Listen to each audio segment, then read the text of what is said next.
You can see. So this is a little American alligator. It's not a crocodile. Okay, here we go. Here's a couple more. In fact, one of them just flew.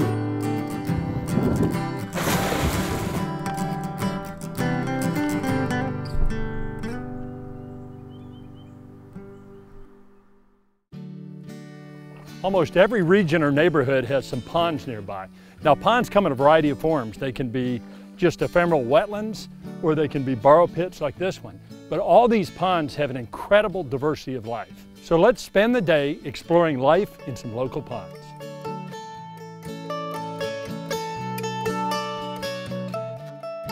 These dragonflies get really close to you unless you have a net in your hand. They seem to know. Okay, here is a dragonfly, this is, I think, the biggest and most impressive one that we have here. It's one of the darners, and that's because the abdomen looks a little bit like a darning needle, and that may be one of the ways it got its name. But this is a big dragonfly.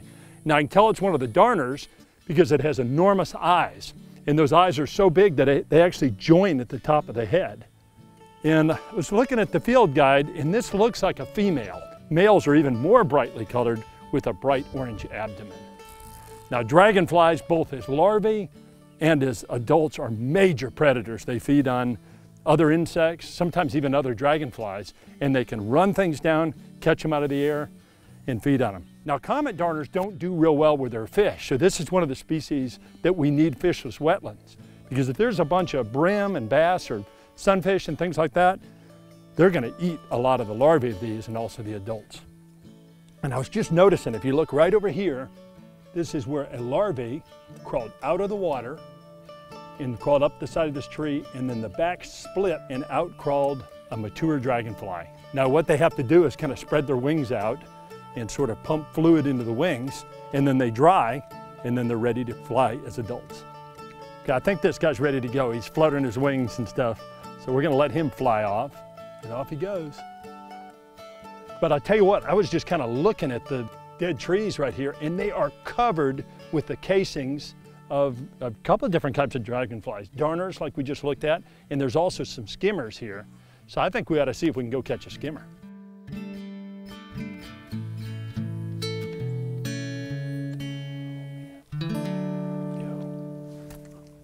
Got him.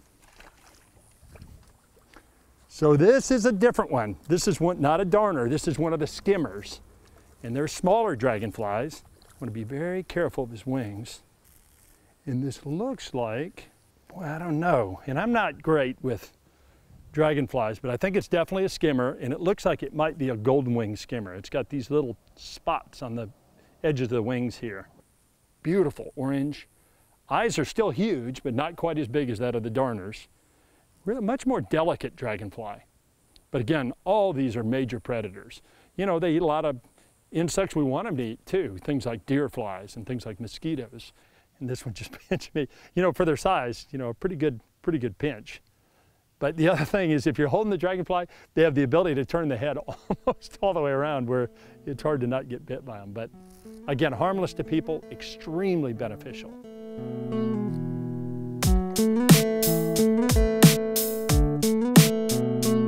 So we've been walking around looking for dragonflies, and I just noticed something that is so cryptic, I can't believe it. And that's what I love about doing stuff like this, exploring like this, because occasionally you see things like this, and if you look right here, there's a barking tree frog that looks so much like bark, he's practically invisible. He's just sitting, I mean, it's a pretty warm day, and he's just kind of sitting out, but he's blending in beautifully with this pine trunk. See if I can bring him over so we can get a look at him. They are absolutely beautiful. Now, one of the neatest things about barking tree frogs is they can change color. They can be very green, or they can be really gray like this little dude. And notice it's a tree frog, so it has those sticky toe discs, and that's what allows it to stick to the side of a tree. And this is our biggest native tree frog. And this particular one sounds like a dog barking when it calls. And if you hear a big chorus of barking tree frogs, it's spectacular. Now, like other tree frogs, he's blowing himself up with air to make him look bigger and probably harder to swallow for some predators. Let's come back. I think we need to go do some dip netting.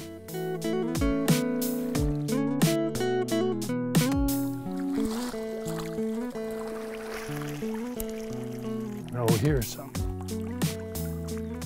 This is a dragonfly larvae. And specifically, it looks like it's one of the skimmers. Now, skimmers have kind of a different shape. The larvae are kind of more rounded. Of course, very cryptic, and they can stay underwater hiding on vegetation or a stick or something. Very hard to see. Now, some of these guys aren't in the water very long, and other species maybe spend the winter underwater. So much of their life may be as larvae, and then once they turn into adults, they just fly and mate, and probably only alive for, a couple of weeks or a little more.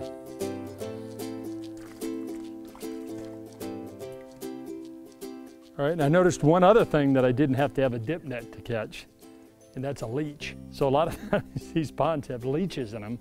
And again, leeches feed on turtles and alligators and all sorts of things, and obviously would feed on me if I gave it the opportunity. He's in there pretty good, actually. Of course, leeches have mouth parts, and they can form a hole and then actually get a blood meal from their host. But I'd rather this guy not, so I'm gonna pop him off.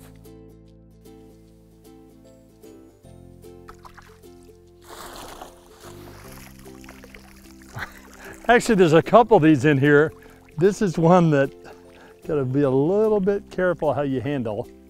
It's one of the giant water bugs. Wow. All these giant water bugs feed on other animals, and they have piercing, sucking mouth parts. And so what they do is grab a tadpole or another insect, they stab it with this piercing mouth part, they inject an anticoagulant of sorts, and once they liquefy the inside of the body, they just slurp it right out. Fabulous animal and fabulous predator, just a small predator. This guy is really soft. I think it may have just molted probably.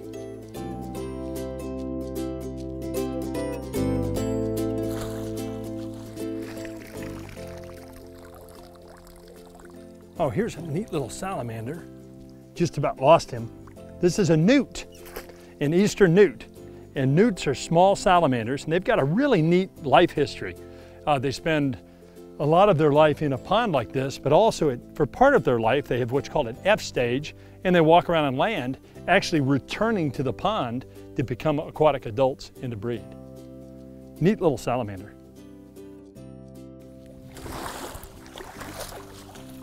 Thought I saw a little bit of movement there. Here's a mud turtle. And this is an adult turtle, so they don't get very big, but boy, this is great habitat for a turtle like this because they feed on aquatic insect larvae, they eat tadpoles, all kinds of small animals like that. It's a particularly light one. Normally they're kind of a darker color. Beautiful turtle. And they're a little bit feisty. A lot of times they'll bite, so you got to handle them from the back of the shell. Interesting in that they have a couple of hinges here, and that allows them to pull the head and the legs in and close up pretty tight. And that gives it some pretty good protection against a lot of predators.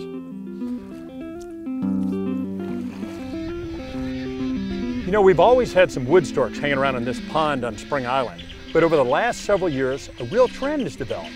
These birds are actually nesting here. Now, Christy Hand works for South Carolina Department of Natural Resources on water birds, and she's agreed to join us to talk a little bit about her wood stork research. Christy, thanks for joining us today. Happy to be here, Tony. So tell us about these wonderful birds behind us. So the wood stork is the only species of stork native to North America, and they're actually pretty large birds. They stand about 3 feet tall, and they have a 5-foot wingspan. That's a big bird. They are, and they're really interesting birds. They are tactile foragers, meaning they feed by touch. Most wading birds are visual foragers, so they find their prey by looking for it. So storks, they need really specific conditions to do well. Well, tell me just about, coloration. Predominantly they're white, but they have really beautiful black flight feathers in their wings, and their heads kind of lack feathers. So. I don't want to call them ugly, but they're don't call them ugly. I know, they're not ugly at all, but they're a little different looking, let's say that. They're unique. They're unique birds. But they start out really adorable. The chicks are white and fluffy, and the fledglings, I think, are really striking. When they are young and just learning to fly, and through their first year or so, they do have soft gray feathers all the way up their necks and yellow bills. And they really do become beautiful in the air, don't they? Oh, absolutely. They're beautiful flyers. They're amazing flyers. They do a lot of soaring flight rather than flapping flight, so they'll ride thermals up, and they can travel really long distances.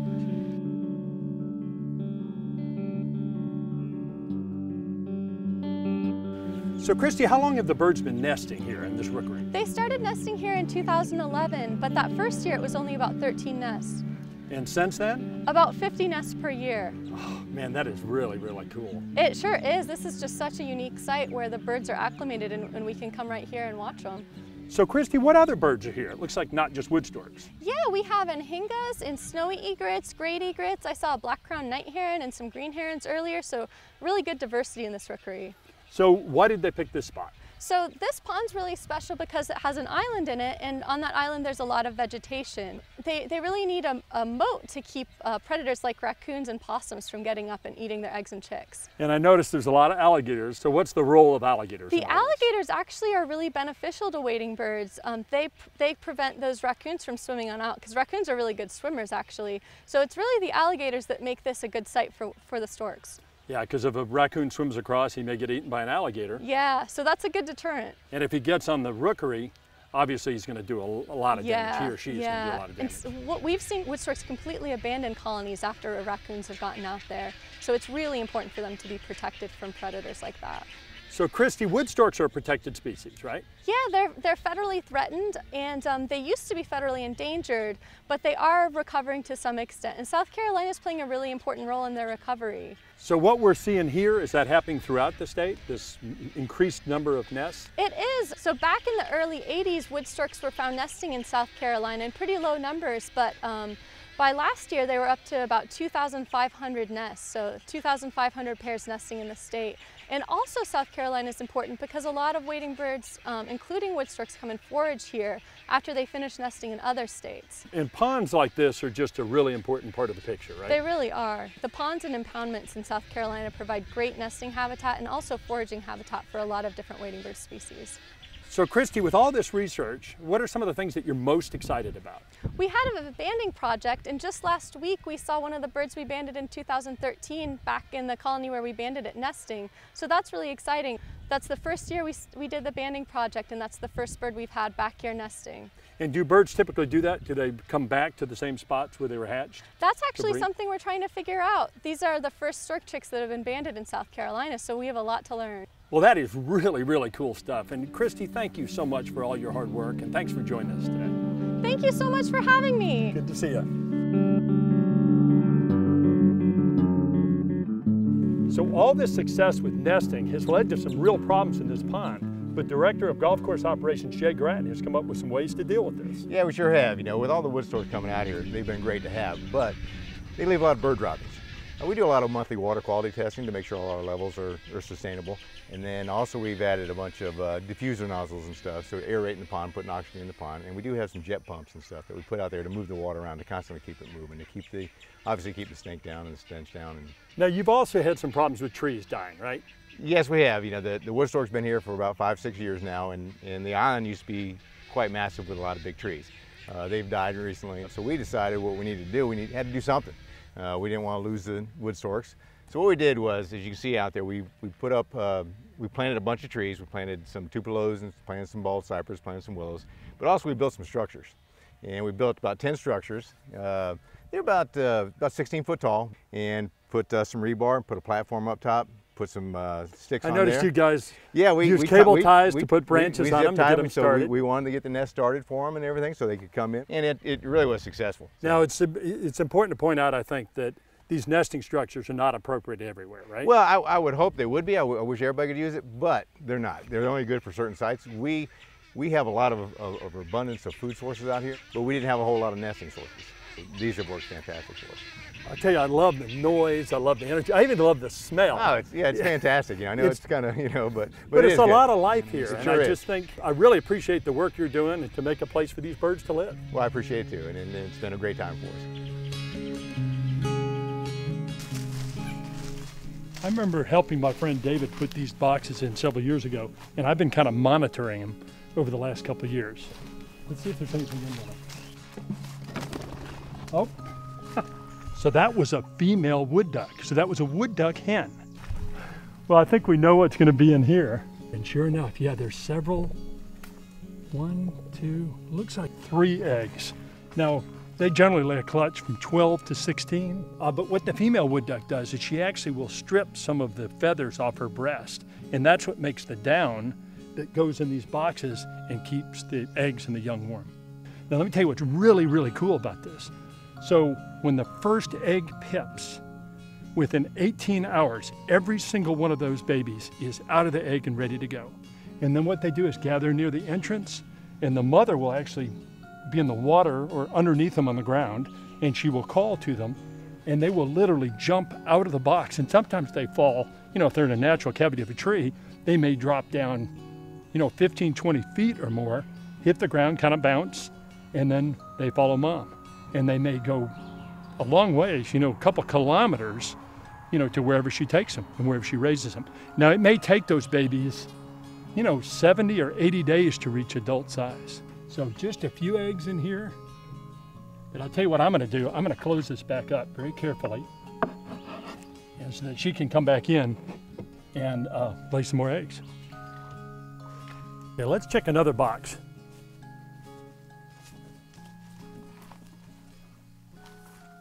Now, there are no birds in this one. Let's see if we can get him to kind of peek right over the side. So there's a rat snake in this one. Now rat snakes love duck eggs. That's one of their absolute favorite things to eat. I'm gonna reach in and pull this guy out. And rat snakes sometimes bite. And this guy looks like he's thinking about it at least. Yeah, he may try and bite. Now I do not see any telltale lumps in his body. You know, the ducklings don't stay in the box very long. I mean, once they hatch, they get out of the box within 24 hours, 18 hours actually. So very little chance that the ducklings will get eaten, but a lot of times these rat snakes will feed on the eggs. And I have seen them eat as many as, I don't know, 6, 8 eggs in one sitting. And it looks like, I don't see any eggs in here, but it could be that this had eggs in it a while back and the little birds have already kind of moved out. Now, these rat snakes are terrific climbers, and even though this has a special predator guard on it, I'm not that surprised that a rat snake got into it. I want to put this guy in a tree so you can see just how well he can climb.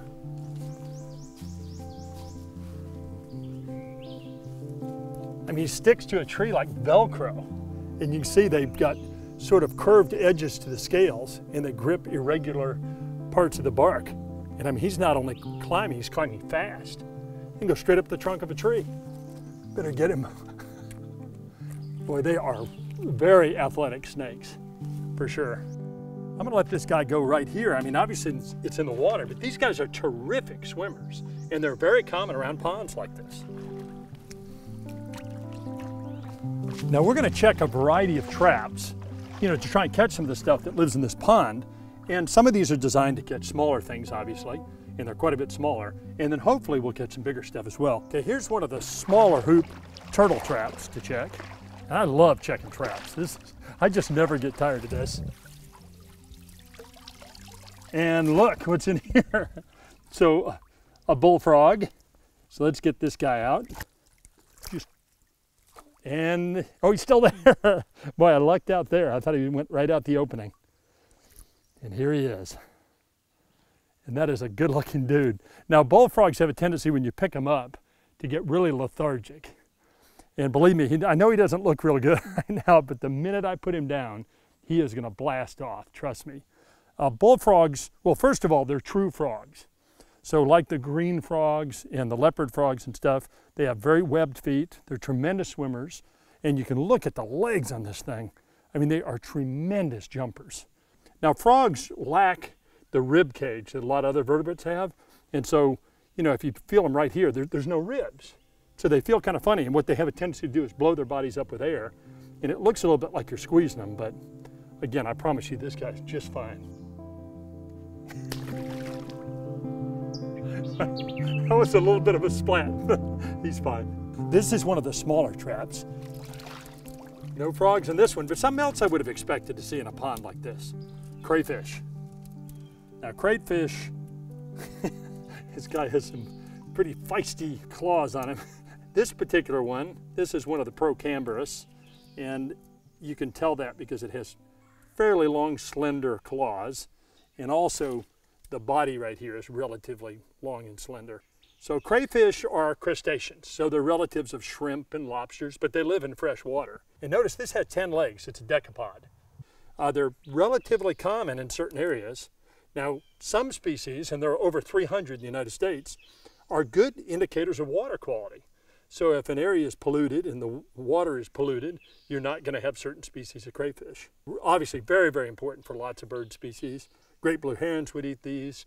Ibis will actually feed these to the young because their young can't handle fiddler crabs, their normal food. And so what the ibis do is they fly all the way from the coast inland to fresh water where they collect crayfish to feed to their young. So how cool is that? So lots more traps to check. Now this is a slightly different trap that I've been trying out. It's really a modified fish trap, but it works pretty well on a lot of small things. And we got a couple things in here, some tadpoles and a couple little tiny turtles.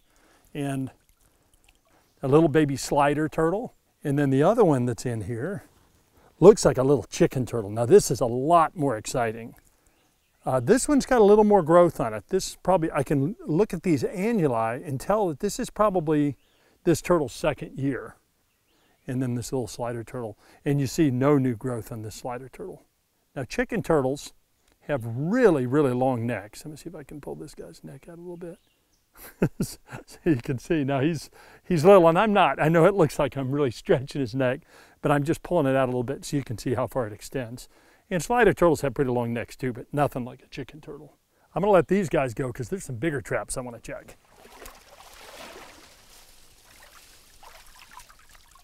Couple turtles in here, and one of them is a chicken turtle. Looks like a big female.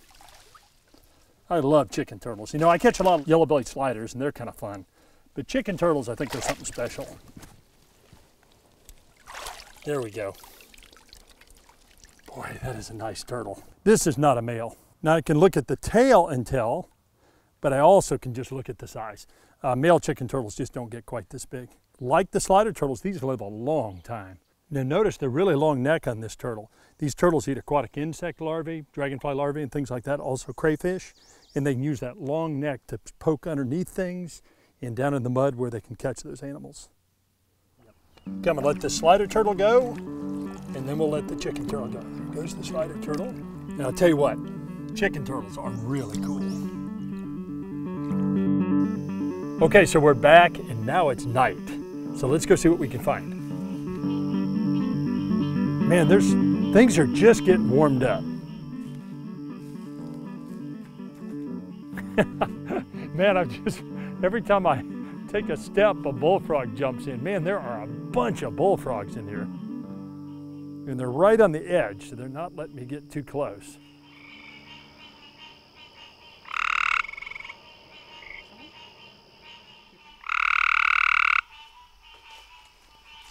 So this is one of the neatest frogs. This is called a gray tree frog, and he blends in beautifully with the trunk of this tree. In fact, I heard him, that's how I found him, because this is a male that's vocalizing, and it's trying to call females. And only the males vocalize. And I mean, you never see this frog if you didn't hear him first. And I'm gonna grab him just very, very carefully. I'm gonna show you something really, really neat about these guys. Turn my light off, is they have beautiful yellow coloration. And this is thought to confuse predators because you've got this plain gray frog, and then when it jumps or stretches out, you see that blast of yellow, and maybe it really confuses predators and causes them to miss catching these frogs. Anyway, gray tree frog, great voice, just a neat little frog for sure. This guy just jumped off he was calling and he just jumped into, right? Got him. So this is a different species, actually a close relative. The other one was Hyla chrysosceles. This is Hyla cinerea, which is the green tree frog. And that's a beautiful frog. Nice stripe down the body, beautiful green coloration. And like the other tree frogs, it has these toe pads, these sticky toe discs that allow it to stick to things. Okay, got one. Boy, these things have been hard to catch. They've been very, very elusive, and bullfrogs are really strong. So this, again, pretty big one, but they get even bigger than this. You can see this is a tympanic membrane, so it's an ear.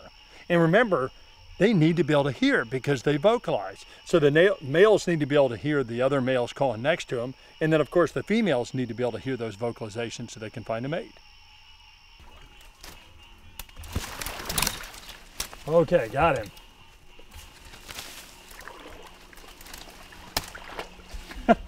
This is a slightly bigger one. This one appears to be a female, I think. Males get very thickened thumb pads. This one's so that's a defensive thing. Obviously, this frog's trying to get me to put him down, and I will in just a second. Yeah, I tell you what, I just can't get enough of catching bullfrogs. As we can see, this pond is full of energy. Lots going on here, lots of different types of animals. But you know what? The only way you're going to see stuff like this is if you get out in the field and enjoy what we have here in the Low Country. Thanks for joining us on Coastal Kingdom. Let this guy go.